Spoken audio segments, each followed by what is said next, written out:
Hello everyone, welcome back to my new video. आज मैं आपको सुनाऊंगी आलसी बंदर की कहानी। एक जंगल में एक बूढ़ी बदरिया अपने दो बच्चों के साथ रहती थी। एक का नाम था चीनू और दूसरे का नाम था मीनू। वह हर रोज जंगल से अपने बच्चों के लिए फल तोड़ के लाती और कहती, ये लो चीनू, ये लो मीनू, और अपने बच्चों को फल खिलाती। तो एक दिन मीनू बोलता कि माँ, आप इतने स्वादिष्ट फल कैसे ले आती हो? मुझे भी इसका अभ्यास करवाओ कि इतने स्वादिष्ट फल कैसे लाए जाते हैं। तो बूढ़ी बदरिया कहती कि बेटा, अब तुम छोटे हो, जब तुम बड़े हो जाओगे तो तुम्हें भी पता चल जाएगा कि ये फल कैसे लाए जाते हैं। और जंगल की तरफ चली जाती, फिर भोजन लेती और अपने बच्चों को खिलाती और खुद भी खा लेती। तो एक दिन बूढ़ी बदरिया ने बोला, बच्चों चलो, आज मैं आपको दिखाती हूँ कि फल कैसे लिए जाते हैं, स्वादिष्ट भोजन कैसे तोड़ा जाता है।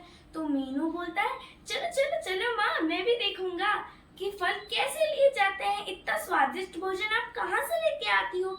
लेकिन चीनू बोलता है, माँ नहीं ना, मैं आज नहीं आऊंगा, मेरी तबीयत खराब है, मैं बाद में आऊंगा। तो बूढ़ी बदरिया बोलती है, ठीक है, तुम घर में ही आराम करो। और मीनू के साथ जंगल की तरफ चली जाती है और भोजन लेके आ जाती है। जैसे जैसे बूढ़ी बंदरिया और मीनू जंगल से फल लाते और चीनू बस आराम से बैठ के फल खाता और सो जाता, और वह आलसी बनते जा रहा था। वह हर रोज यह बोलता, माँ नहीं, आज मैं नहीं आऊंगा, मेरे पैर में चोट लग गई, मेरा सिर दुख रहा है, मेरी तबीयत खराब है। और ऐसे जब माँ और चीनू भोजन लाते तो बस खाकर सो जाता। एक दिन बूढ़ी बदरिया खत्म हो गई तो दोनों बहुत ज्यादा रोने लगे। तो चीनू ने बोला कि अब तो बूढ़ी बदरिया नहीं रही, अब मैं कैसे खाना खाऊंगा? आप हो ना मेरे भाई, आप ही लेके आओगे। तो मीनू ने कहा कि ठीक है, मैं तो ले आऊंगा, लेकिन कभी ना कभी तुम्हें भी तो अपने पैर पर खड़ा होना पड़ेगा, तुम्हें भी भोजन लाना पड़ेगा। तो चीनू कहता है, छोड़ो ये सब बातें, आप बस जाओ, मेरे लिए खाना लेके आओ, मुझे बहुत तेज भूख लगी है, मैं भूख सहन नहीं कर पाऊंगा, आप मेरे बड़े भैया हो ना। तो मीनू जंगल की ओर चले जाता है, फल तोड़ता है और चीनू को दे देता है और खुद भी फल खा लेता है। चीनू फिर से मस्त मस्त भोजन खाता है और चुपचाप सो जाता है। ऐसे मीनू फल लाता और चीनू खाता और सो जाता।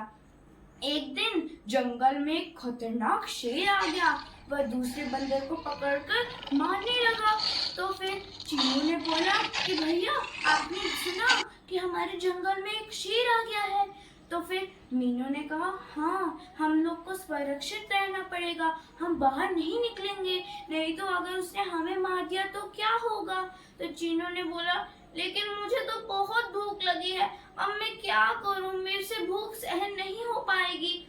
तो मीनू ने देखा कि उसका चीनू अपने भाई को ऐसे रोते हुए देखकर उसने बोला कि एक काम करो, तुम घर पर ही सुरक्षित रहो, बाहर मत निकलना, मैं जाता हूँ, कैसे न कैसे कर कर भोजन लेके आता हूँ। और वहाँ से घर से वह निकल जाता है। जब जाता है तो उसके पीछे खतरनाक शेर उसका पीछा करने लग जाता है। वह डर जाता है और अपने बचाव के लिए पेड़ में चढ़ जाता है और खतरनाक शेर नीचे ही बैठकर उसका इंतजार करने लगता है कि कब वो आए और मैं उसे खा लूं।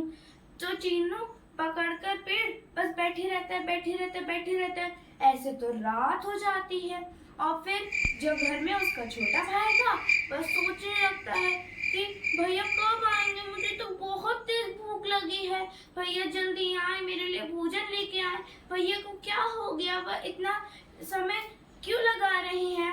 और फिर सुबह हो जाती है। जब मीनू घर आता है तो चीनू को भोजन देता है। चीनू भोजन खाता है और कहता है, बड़े भैया, आपको इतना समय क्यों लग गया? मैंने तो रात में बिना भोजन खाए ही सो गया था, मुझे बहुत भूख लगी थी रात में, आप कहाँ रह गए थे? तो मीनू उसको सारी कहानी बता देता है।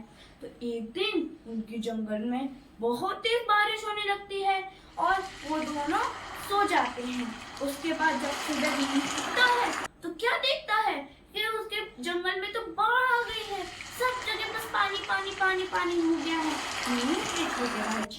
बताता है तो चीनू बोलता है, भैया आप कैसे न कैसे तो भोजन लाइए।